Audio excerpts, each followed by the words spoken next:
Hello' friends, লাইনিয়া চেনেললৈ আপোনালোক সকলোকে স্বাগতম জনাইছোঁ। আশা কৰিছোঁ আপোনালোক সকলোৱে ভালে আছে, ময়ো ভালে আছোঁ। আজি মই আপোনালোকৰ বাবে চন্দ্ৰযান-3 বিষয়ে এখন ৰচনা লৈ আহিছোঁ। বলক তেন্তে দেৰি নকৰাকৈ আজিৰ ভিডিঅ'টোলৈ আগবাঢ়োঁ।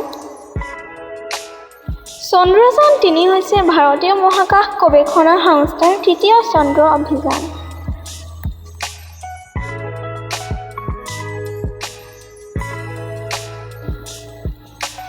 শ্ৰীহৰিকোটাস্থিত সতীশ ধৱন মহাকাশ কেন্দ্ৰ 4ৰ পৰা 14 জুলাই 2023 শুক্ৰবাৰে ভাৰতীয় মান সময়মতে দুপৰীয়া 2:35 বজাত চন্দ্ৰযান-3 সফলতাৰে উৎক্ষেপণ কৰা হয়।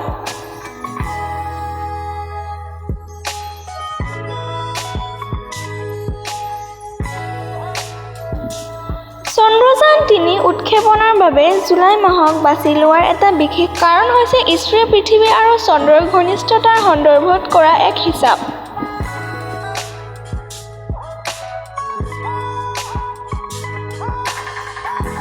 চন্দ্ৰত কোমল অৱতৰণৰ মূল আহিলা হৈছে লেণ্ডাৰ। ইউ বাকচৰ আকৃতিৰ 4টা লেণ্ডিং লেগ আৰু 800 নিউটনৰ 4টাকৈ লেণ্ডিং থ্ৰাষ্টাৰ আছে। ইয়াত চন্দ্ৰপৃষ্ঠত ঠাইতে বিশ্লেষণ কৰিব পৰাকৈ ই এখন ৰভাৰ আৰু বিভিন্ন বৈজ্ঞানিক যন্ত্ৰপাতি কঢ়িয়াই নিব।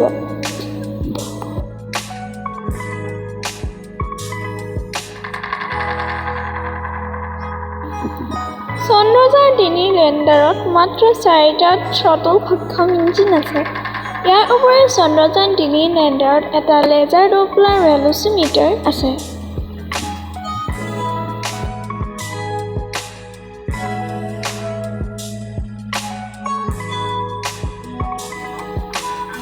লেণ্ডাৰখনত 3টা পেলোড সংযুক্ত কৰা হৈছে।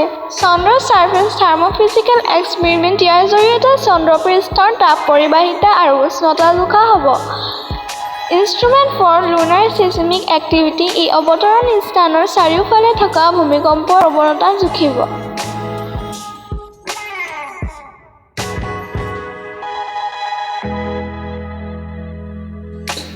লেংমুই প্ৰব ই প্লাজমা ঘনত্ব আৰু ইয়াৰ তাৰতম্য অনুমান কৰিব।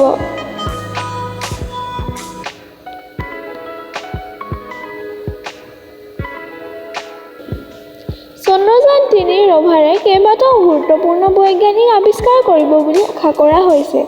চন্দ্ৰপৃষ্ঠ সংযুতি নিৰ্ণয়, চন্দ্ৰৰ মাটিত পানীৰ বৰফৰ উপস্থিতি, চন্দ্ৰৰ প্ৰভাৱৰ ইতিহাস, চন্দ্ৰৰ বায়ুমণ্ডলৰ বিৱৰ্তন।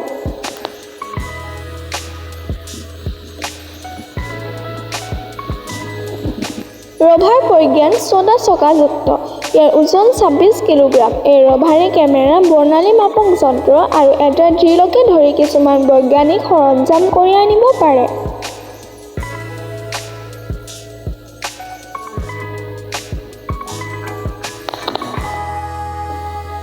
ৰভাৰ প্ৰজ্ঞানৰ লেণ্ডাৰ আৰু ভাৰতত থকা গ্ৰাউণ্ড কণ্ট্ৰল টীমৰ সৈতে যোগাযোগ কৰাৰ ক্ষমতা আছে। ৰভাৰখনৰ 2টা পেলোড আছে।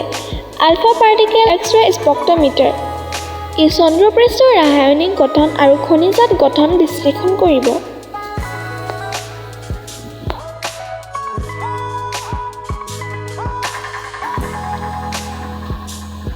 লেজাৰ ইনডিউচ ব্ৰেকডাউন স্পেক্ট্ৰস্কোপ ই চন্দ্ৰৰ অৱতৰণ স্থানৰ চাৰিওফালে থকা চন্দ্ৰৰ মাটি আৰু শিলৰ মৌলিক গঠন, magnesium, aluminium, silicon, phosphorus, calcium, titanium, iron নিৰ্ণয় কৰিব।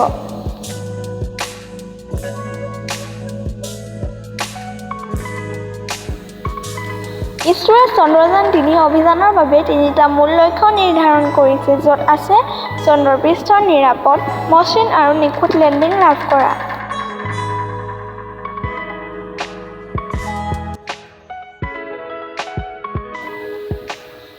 চন্দ্ৰত ৰভাৰৰ লটাৰিং ক্ষমতা পৰ্যবেক্ষণ আৰু প্ৰদৰ্শন কৰা।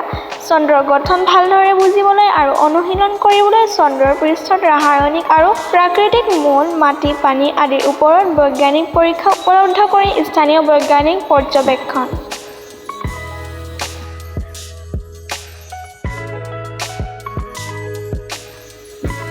অন্তঃগ্ৰহীয় বলে 2টা গ্ৰহৰ মাজত অভিযানৰ বাবে প্ৰয়োজনীয় নতুন প্ৰযুক্তিৰ বিকাশ আৰু প্ৰদৰ্শনক বুজায়।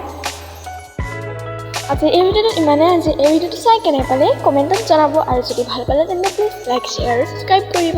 আজিৰ কাৰণে ইমানেই। আকৌ নেক্সট ভিডিঅ'ত লগ পাম। বাই।